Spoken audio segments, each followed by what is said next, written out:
Friends, chess players, welcome back. Today we're focusing on calculation. We'll do this training together and try out the usual SCAC method. If you missed the video, it's here. On the channel, there are theory videos about the chess algorithm for calculating tactical moves, the SCAC algorithm. So if you missed the video, catch up on it. And today we'll look at the practical part. So let's do some exercises again where I'll try to apply this method, meaning I'll try to include all the candidate moves using the SCAC method. So let's get started right away. We're still on. There's Tempo, the platform I always recommend to you, and let's go do some exercises. On this account, we're around 1800, so the exercises will be of a good level, but don't expect. We really need to put in some serious effort here, so let's get started right away with this challenging exercise. Let's take a few more seconds to carefully look at the current position and truly understand what it's all about. So looking at the board here, we have 1, 2, 3, 4, 5 pawns for the white side, against a total of 6 pawns for the black side. But we have an extra piece in terms of quality because we have a bishop and a rook against 2 bishops. So we have an extra piece in terms of quality. And obviously, let's pay attention. We immediately notice in this position that our opponent is particularly aggressive because they're attacking, let's say, our undefended point on d6. So, and of course, also the h6 point, which is interesting because then the pawn can advance quickly. So first of all, let's lay out the aspects of the position so we can try to understand what we need to do. Because it's not just about looking at the pawn and thinking, oh, nice, the pawn, let's push it. And then maybe we get checkmated. Okay, now that we've looked at the elements, and so potentially this will be an exercise where we need to work a little bit on defense. Let's look at the candidate moves. So let's start with the checks. The first check, rook takes f2, check. Second check, queen takes d5, check. And that's it for the checks. Let's move on to the captures. Queen takes a 4 capture, although I imagine we can quickly rule that out. Pawn takes g5 capture, and I think we can also quickly rule this one out because it doesn't defend the main point, which was queen takes d6 and so on with mate to follow. So, as you can see, we quickly rule them out, but it's important that we notice all of them, all the checks and captures. So let's talk about the captures. We have these two and of course the others as well, but we've already mentioned those with checks. So we have these 2 captures. Let's move on to direct attacks and threats. So c2 falls under the category of direct attack because it's a direct attack. It threatens to promote, so it's a direct attack. Obviously, we can rule it out very quickly because, as we said, queen takes d6 gives checkmate, so we immediately discard c2. Then other direct attacks, of course. Rook to b6. A direct attack that targets the queen and defends this pawn, but then queen takes a 7 check and queen takes b6, so rook to b6. I'd say this one is also pretty much ruled out, and quite quickly too. Other direct attacks. Let's look at other direct attacks. Queen to b1. Obviously, it's a stupid move, but it's a direct attack, right? Because it attacks the bishop on f5, but we quickly rule it out. Other direct attacks or even defenses. Obviously, bishop to e5. On chess tempo, unfortunately, there are no arrows, so you'll have to put up with the moving mouse, guys. We don't have anything else. Bishop to e5, let's say, defends d6, and queen to a3 defends d6. It must be said that in this position, then there are pawn contacts. There's f6 as a pawn contact, but I'd say we can pretty much rule that out right away, because once again, queen takes d6 comes in. So it's pretty clear that in this position, we have to do something direct to defend. So the moves we haven't ruled out are queen to d5 check and rook takes f2 check. Also queen to a3, a direct defense that protects here. Obviously doesn't work because white's queen can capture on a7, still entering the position. So let's say it doesn't solve the problem. Queen to a3. So it's clear that here we need something very direct. So rook takes f2 and queen takes d5. Let's start with queen takes d5. Queen takes d5. Interesting because it brings the queen into defense. But above all, it goes, let's say, to attack this bishop. So my idea is to play queen takes d5 check and then capture the bishop. Obviously, not everything that glitters is gold because after queen to d5 check, the main defense, right? The pawn, which comes to e4, attacks the queen, defends the bishop, and potentially renews the threats. So queen takes d5 is interesting, but e4 makes me a little doubtful. It must be said that then the queen could go to c5. thanks to which it defends the d6 square and the i7 square. But it seems to me that we're always a bit under enemy fire. It seems to me, obviously rook to f2, instead a move. No, I make this direct counterattack, which seems very interesting. And he has to be very careful because now he also risks getting checkmated. And anyway, rook to f2. I then have the potential to play rook takes f4, removing the attacker. It must be said, though, that I think white has at least a repetition there, right? With queen takes a 7 and then check, check, check, check, because my king can't escape. So if the move is rook takes f2, then we probably have to see if we can checkmate him. So let's give it a try. Rook takes f2, what can he do? Him? Obviously, we immediately rule out king h1 because there's queen to h1, and then of course mate follows. The king can go to g1. The king can go to g1. Taking advantage of the fact that if I give a check on g2, he goes to h1 and it's defended. The h2 square. So after king to g1, I should play rook takes f4. I should play rook takes f4.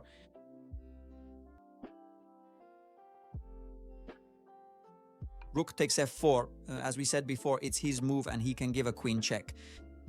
The queen, of course, is not attacked. We've played rook takes f2, so the b file is open. Queen check. We can't go up here. We can't go up. In this specific position right here, we are completely restricted and forced to remain on these squares, Mandian. And at the very minimum, he can give us some kind of a check. So the move is actually rook takes f2, followed by king g1. We have not been able to find any viable solutions or alternatives here. So maybe, just maybe, we could consider going back to the original option we discussed earlier. A bit reluctantly, though, we could go back to the previous option, which was queen to d5. Because actually here, we also have to defend ourselves from the potential repetition, not just from mate. After queen takes d6, then we get checkmated. And actually here, I can only stop the repetition if I go back with the queen. You see the thought process, right? We're analyzing the candidate moves we've considered valid, and then we keep ruling them out. So rook takes, same as king to g1. There's no clear move with which I can defend both against a possible repetition and the d6 square. Maybe bishop to a5, but I imagine that... No, I don't stop the repetition. I don't stop the repetition with bishop to e5. And so we have to sadly go back to queen to d5. So he plays e4. He plays e4, and for now we hold with the queen, c5. But actually, queen to c5 defends everything. It even defends against all checks because the rook is still covering b7, but he could take on h6. No, he can't take. Careful, queen to c5 after e4. I'm threatening queen takes f2. Careful, he can't take on h6. So he absolutely has to play bishop to e3. No, bishop to e3. He can't do it because the queen captures the bishop and the pawn is pinned. You see how little, by eliminating moves, we ruled out the tempting line, which was obviously rook takes f2. And now we're potentially getting to queen takes d5 and then queen to c5, which covers all the squares. And I'd say let's try it. So queen takes d5, he plays e4, and as we said before, now we have to defend everything. And indeed, the queen c5 defends everything. Now, well, it always makes these kamikaze moves before giving you the real exercise, and now it gives me the real exercise. The exercise is over. Very good, very good. Let's do another one. Let's do another one. I like this first exercise. Anyway, as you can see, they're not too easy. The solution, you can find it, but you have to concentrate. Let's look at this next one. So we have, material-wise, we each have 2 pieces, 2 rooks each, the queens, and white has 1 extra pawn. However, the queen is currently under attack, so be careful. Another attack point, you see, it's attacking the f2 square with the queen and the rook. So let's say we have several points under attack. We need to pay attention to the queen and to f2. Okay, let's start looking at the candidate moves. First, the checks. Queen to g8, check. It would also be a nice pattern, knight to g6, check. And after that, the checks are over. Let's move on to the captures. Bishop takes c4, queen takes c4, queen takes b7, queen takes e4, rook takes e4, and other captures. At this moment, there are no direct attacks. G3 is a direct attack, but we quickly discard it, of course, because it takes on F2. B3 is also a direct attack, but we discard it as well because it takes the queen. Obviously, other direct attacks we could make. Queen to D2, queen to E5, queen to D6, attacking with the rook. These are direct attacks, but in all three cases, the queen would be captured, so we can rule them out. Pawn contacts F3. We can't play it because it's an illegal move, so let's start narrowing down the variations. Knight to G6 check, interesting, because it opens up the file of his king, but he captures, and I don't have a follow-up move that allows me to do anything. So we rule out knight to G6, queen to G8, a sort of stalemate style mate is interesting, but there's no mate, so I'd say we rule that out too. So the checks are ruled out. Captures, queen takes C4, bishop takes C4, so bishop takes C4. We rule it out because obviously the queen is hanging, so queen takes C4. For now, we consider it valid. We obviously need to analyze what happens. After queen takes F2, so queen takes C4 is valid. Rook takes E4, along with queen takes E4 as well. We can rule them out because it's obvious that the queen is completely hanging. Just like all the other attacks. Sorry, the only direct attack I have left is queen to G5, which attacks the rook. Okay, queen to G5 actually isn't hanging, so queen to G5. It's doable, but frankly, he just takes this pawn, and the queen on G5 honestly hasn't achieved much. And also, queen to H5. Sorry, that's a direct attack because I threatened knight to G6 check. Yeah, in the rush to do things quickly, we were forgetting about them. So we're left with the queen. G5? No, because he takes and we haven't created any threats. Queen to H5. Potentially yes, because there are threats anyway. And queen takes on C4. Also then, obviously, that's the most important one. Which one is it? Queen takes on C4, right? Because we capture a piece. And so let's say if he doesn't do anything serious to us, obviously we're in a good position. What's his idea with the queen? On C4, that he plays queen takes F2 check, and we have to move the king. And then he pushes the pawn, basically attacking the queen with the rook along the X-ray. But he also attacks the G2 square with the bishop that opens up. So be careful. Queen takes C4, queen takes F2, king moves, let's say king to H2, E3. And now he attacks the queen and also attacks the G2 square. Actually, I can defend both threats with queen to F1.